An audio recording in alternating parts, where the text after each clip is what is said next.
today I'm gonna show you how to make a spring picnic basket like this one. And it's a really easy and quick craft, so I hope you enjoy it. So let's get started.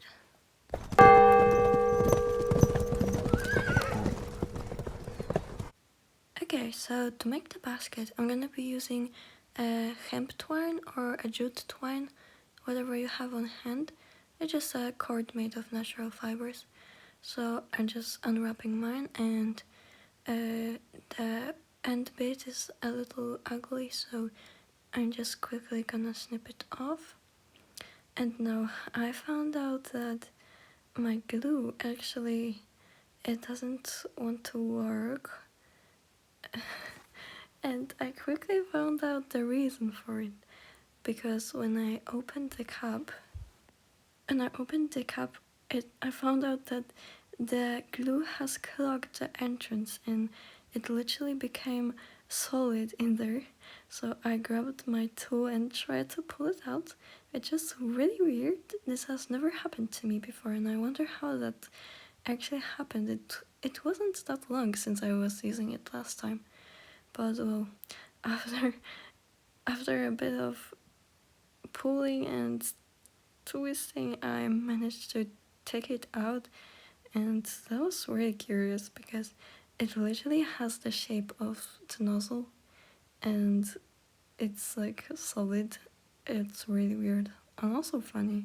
Like, well, at least I unclogged my glue and now we can get started.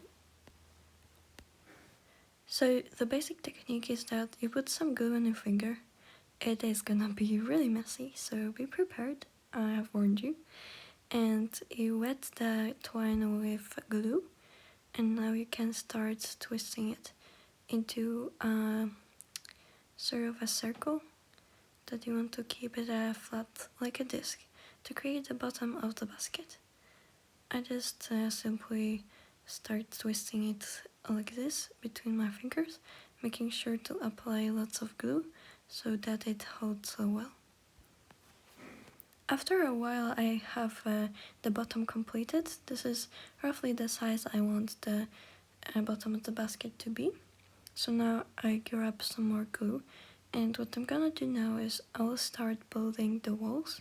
So I want to go at an angle to create the sides of the basket. You can see how it's slowly becoming three-dimensional. So I will just make sure to make each ring each time I go around to make it a little bit wider, so the basket looks like it's narrower on the bottom and a bit wider at the top, and sort of like a ball shape, I guess. So now I'll speed it up a little bit.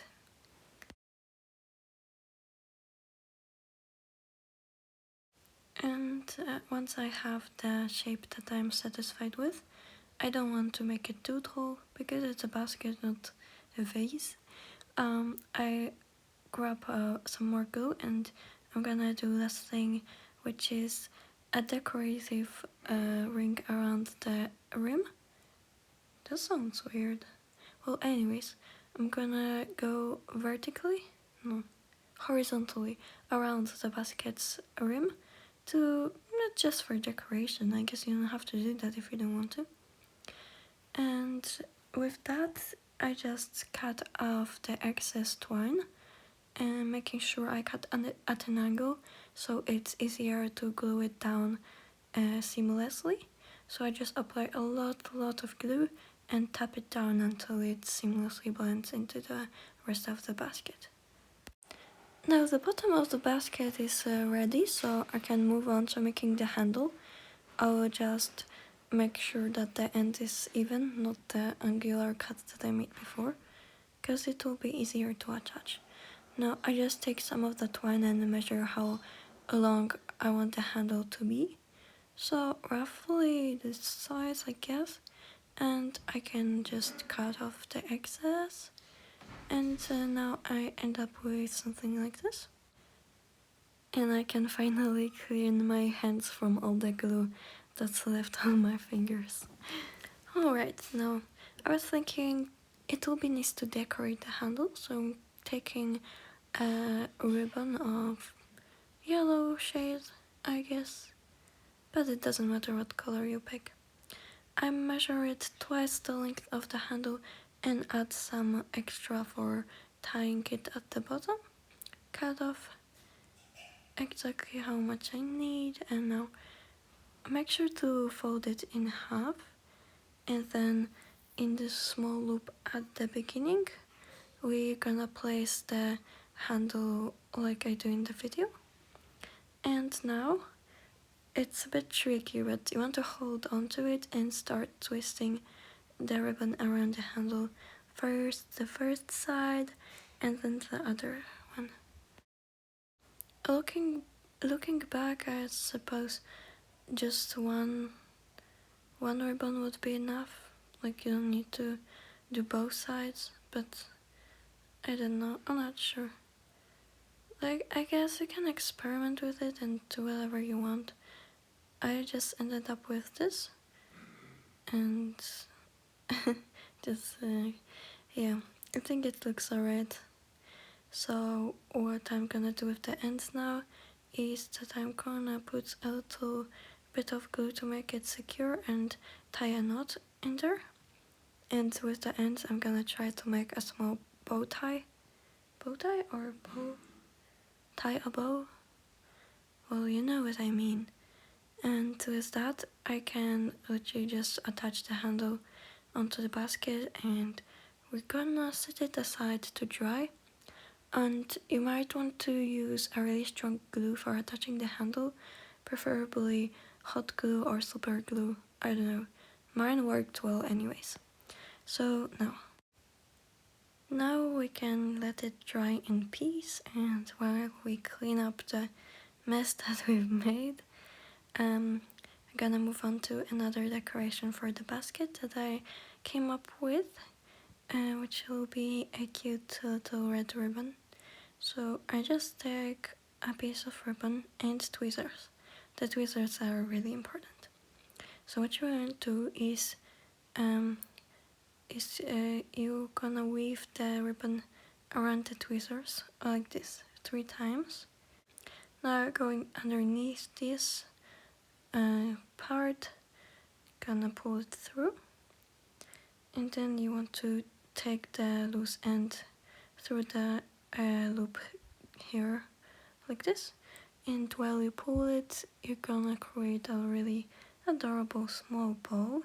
So don't cut off the ends yet, we're gonna glue it onto the basket around the rim like this, and I think it's making it look really pretty.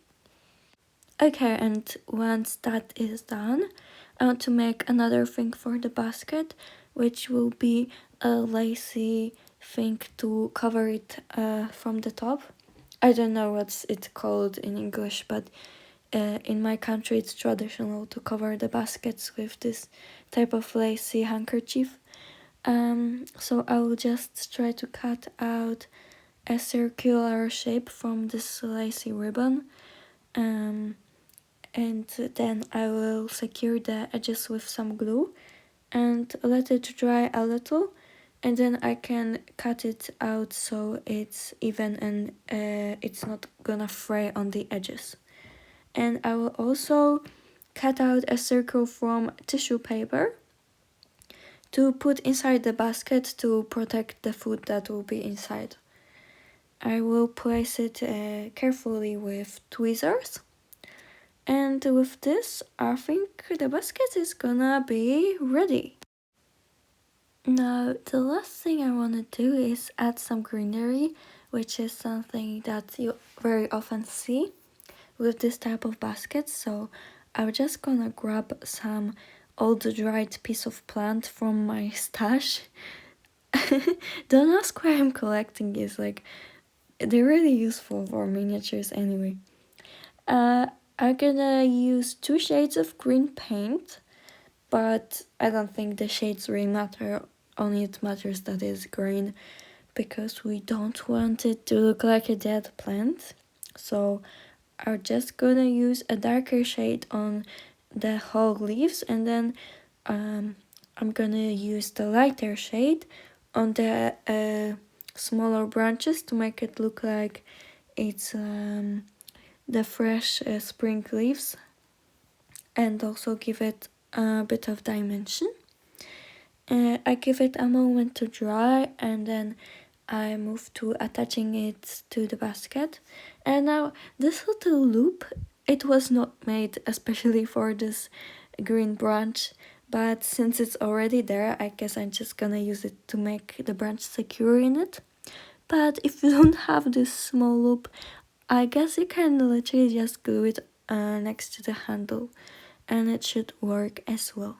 I think the branch adds a really nice pop of green color, and it's also a really adorable detail. And I think now you can just add any miniature food you want. I have some polymer clay cookies I made before and other stuff, so I'm just gonna place them in the basket, and I think it's ready to be taken for a picnic. And now I know this craft was not directly related to Schleich horses or to my YouTube channel whatsoever, but I just decided I want to post it because I'm a big fan of making miniatures, like in general, even food and everyday objects as well, not just horse related stuff. So I think I want to post some of these things as well, and I hope you enjoy watching this even if you're not interested in making this yourself. I think it's also interesting to watch this stuff. I honestly like watching any type of YouTube miniature stuff, no matter what kind of niche it is. So I really hope that this video was enjoyable to watch, and I wish you a really happy, warm and cheerful spring. See you in my next video. Bye!